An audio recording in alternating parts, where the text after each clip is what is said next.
Okay. I want to preface this video in saying that as you're doing your psychological analysis of me badly and through all this bullshit rumor, which you just allow, and we'll go into your psychology very quickly as a whole for anyone that would administer this kind of treatment onto an innocent. We'll go into that. But let's start with my psychology, because you are doing such a shit poor job, and I'm saying, and you'll say delusions of grandeur, and I'm saying, bitch, I just know what I'm doing more than the average healer. Why? Believe what you want, I'm telling you what it is. I've been studying my own psychology since I was 5 years old. When I was 5 years old, I learned about, I remember asking, what is the unconscious? What is that? And delving into that at 5 years old, I show a very high propensity for understanding these things. Extremely high propensity. And then I went on to do sociology. Why? Because I'm not that great at it. Because it was something I didn't understand, but I understood that though I can go into the myopic easily, I needed to get a grander view in order to not be like this on the issue. It's not always a magic eye. You have to see, it is like a magic eye. You have to see the whole picture too. And to be so myopic into the psychology, you can miss the bigger picture. I understood this as a limitation for myself, and so studied otherwise in order to have the skill to be able to do this. I'm not a great sociologist. It's not something that comes naturally to me. I do have some of it enough to break down my psychology for you in that way. On top of that, shamanic healing. This predates anything to do with that. And it is all the same thing, but it's with a way more poetic, fluidic, encompassing and emotionally intense, revolutionary understanding of my own psychology. So let's go into it. And I just want to preface this with saying, if you beware of limiting things only to the psychological understanding as a textbook says. And first of all, I'm not textbook, so it doesn't even matter. But just be aware, and be aware of the people that just because someone's a psychologist does not mean they actually know the full picture, because you also need to take into other things into account. They can be very myopic and not necessarily the best. They can look for problems because they're looking for problems, right? And then there's a problem. And I could go on and on about that, but let's just leave it as that. So just be aware of that. Let's go into my social psychology, okay? You've seen some things from me that you are questioning at this point. Well, duh. But mainly you're seeing rumors, okay? Things that aren't true. And then that's throwing you a lot. But let's talk about my actual psychology, social psychology. Let's take into the sociological first. This is a person who, a white, yes, female who grew up in the richest place in America, but under terms that were both depraved and deprived. And that has an impact. I grew up, it's like such a perfect metaphor. I grew up under the floorboards of a very nice house. And a house which was never a home. And, with all these nice things, tools, clothes, and beautiful things, art.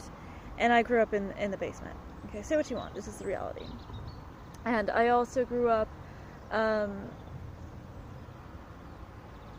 So what is that right off the bat? It's a disconnect from the wealth above, from the wealth of the community. I'm in, but I'm not part of. So does this make me weary of rich people or feel othered by? Yes. Oh, I can schmooze with the rich. It's not a problem. I mean, I grew up around it. That's what I'm saying. But, have I been around blue bloods? Have I been around the well-to-do? Have I been around new money, old money? Yes, all of it. And I can schmooze with that easy, but is there a part of me that always resisted? Yes, which is why I go for fucking little scrubs. Guys with no money, right? Because there's a part of me that I don't know if it's not quite resentment, it's not envy, it's not that. I fear it because I see what it does to people, and I judge it because I'm afraid of, who are you without that money? Have you been tested by fire? Do I really know? Okay.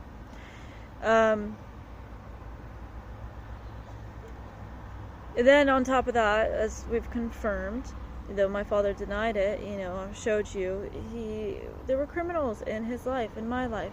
He is a criminal. And, my family was getting money that wasn't exactly legal. That was our livelihood, and we had a lot of it for a while. And, hey, things were good in the 90s. Things were very easy in the 90s. Could be an attachment to the 90s, but I'll get into that later. So what is that now? Now it's a different thing. Now it's the well-to-do, but in an underworld. Now it's a different sociological understanding. What is that going to do to a kid? It's going to make them see through the system. It's going to make them not believe that the system is really run by the system. No, it's run by money, it's run by corruption, it's run by who you know, it's run by what you can connect to. And now you have someone that's doesn't believe in the system. But where does the fuck the system come from? Well, for example, am I gonna like cops raised in this situation? No. Why? Because cops represent that daddy's gonna be taken away, and if daddy's taken away, my life's fucked, because then I'm gonna have to live with mommy, and mommy's volatile. Mommy likes to abuse me with hard objects. Mommy throws tantrums and, death threats, and loves doing things to make me miserable, is highly, highly, highly abusive. I don't want to not have daddy around, which is why I put daddy on a pedestal. Exactly. So now you're like, oh, that's where you get that rescue aspect. Because when you 5 days a week, are with mommy, and then 2 days a week are with daddy, and he's taking you to play miniature golf and your friends, and and we're gonna go to the movies, and it's all fun. Well, it's easy to parent 2 days a week. I'm not disqualifying what he did, but it's easy to put someone on a pedestal too of this is bad and this is good, right? And then when I got a little older and started realizing that my father wasn't the man I thought he was, it was different. It was different. And I realized he was a very weak man. Yes. And that's why he was with a woman like that. Yes. And that's why he left me in a position like that. Yes. Yeah. So, and then so now let's look at men and that, how that translated to men. Well, it can make me, I will attach to things that bring out my pain body. Everybody does. Things that bring up childhood issues. Yes. Have I gone for the more intense unions? Yes. Why? Because there's a lack. Because my family wasn't stable, and because most importantly, my place in it was never stable. The love they had for me was always, it did not matter what member, this is true, always, always, always contingent on me never pointing out the love that they weren't providing. And if I ever did that, they would take it away. Okay, so I have a very unstable position. It's not a good feeling to know that their love is limited to what they're able to offer, but also to you. And now let's look at my family placement, because that has a consequence as well. Being the daughter of the results of an affair, and it wasn't the affair, they were married by the time I got there, but there was an affair before that, and then, having two different families had an impact, and I played two different roles. This is going to be Al-Anon, pay attention because you'll understand the terms. In any dysfunctional family, there are multiple categories. Well, in any family, there are multiple categories that people fill, but in good families, it'll rotate, and in bad families, it'll get stuck. And there's like the black sheep or the golden child, or I think it's a hero, I'm not sure. And then there's the lost child and whatever. In one family role, I was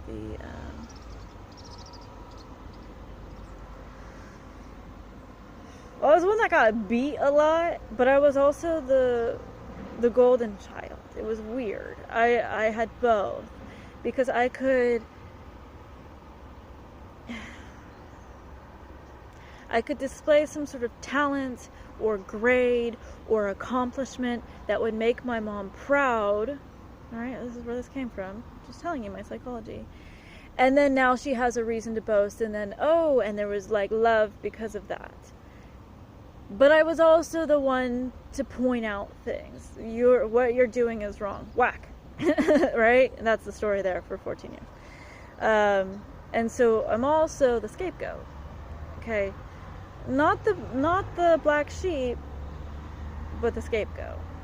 And then when I was in my other family unit, I was the lost child. I was the ghost on the wall. I kept quiet and just stayed quiet because everyone was just basically sitting there reiterating the affair, and it just made me feel alienated. And that's all they ever did was talk about that, and it was just shit, man. And they were just, it was their family unit, and if you had any questions for what any of them were doing, they would all gang up and attack you. And so I just was like, fuck it. And the only reason I said anything was when they were attacking my dad, because they would do it every year. And eventually I was just like, you know what? This is his house. Like, you do not come into someone's house and disrespect them. And then it was rah, rah, rah, and back to silence, okay? So I did play different roles. So how is that going to translate into relationships? I'm gonna have some controversy. I'm going to need it on some level. I'm not going to understand how to be in a completely peaceful relationship. I can do it. I have done it. It's not to say all my relationships were like that, because they're not. Because I am a self-aware person, and I have worked 10 years on myself. So I can do this, and I can have peace. What I'm saying is, I don't know how the longevity of these peaceful relationships, I don't know. Because, I mean, it's classic, right? Classic psychology.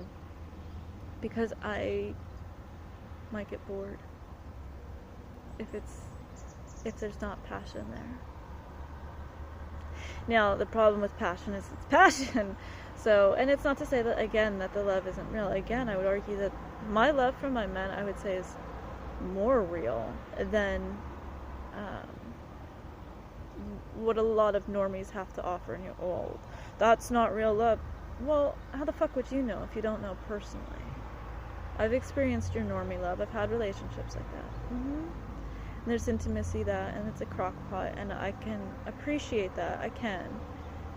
But I'd also say that though love should never have need in it, my need does create a lot of love. It's not healthy. I'm not saying that it's healthy. I'm just saying that don't call it not love. Because it's not that. You really can't know unless you haven't had family. You really can't know.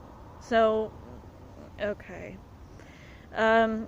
What else have you observed? You've probably observed by now that I do have PTSD. However, you're probably like, the frequency is actually pretty controlled. Yes. Because I've done years of EMDR. And can sit with my, in the rare occasion, very extremely rare occasion that flares up, I am pretty fearless as a person, so I can sit with it and go, this is interesting, and observe, and be that observer in myself and go, I'm having a reaction to this, which is why when Trista came up and hit me in the face, I didn't hit her back. I'll get mad, I'll get flared up, but I can do that because I've done so much work on PTSD that it's pretty nullified. But you probably see tells in my face, or things like that.